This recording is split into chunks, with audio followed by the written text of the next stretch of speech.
चला रे संगीत बढ़ापन नाम रे। माए बाप कर सपना के पूरा कर ले काम रे।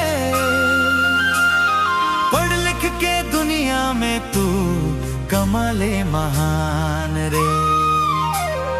मेहनत कर पसीना तो तोर सोना बन जाई रे।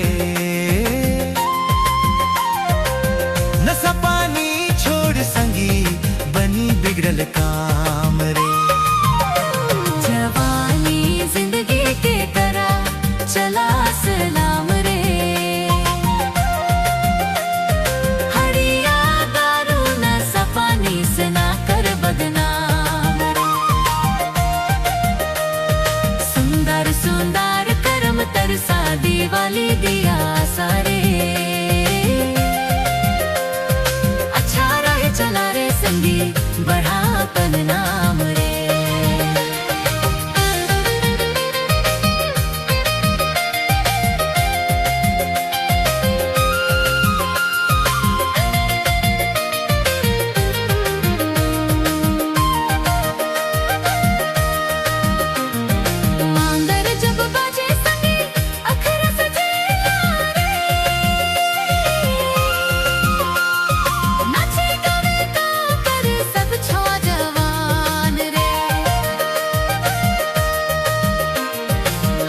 खुशी गीत गा के जिंदगी बितावा रे।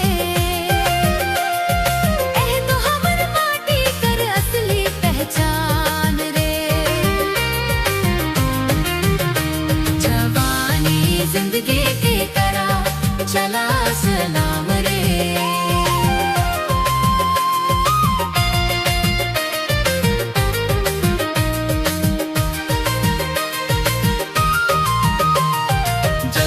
जमीन हमर यह तो है जान रे।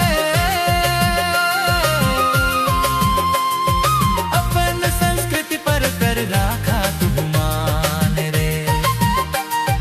प्यार मोहब्बत से संगी मिलजुल के रहा रे।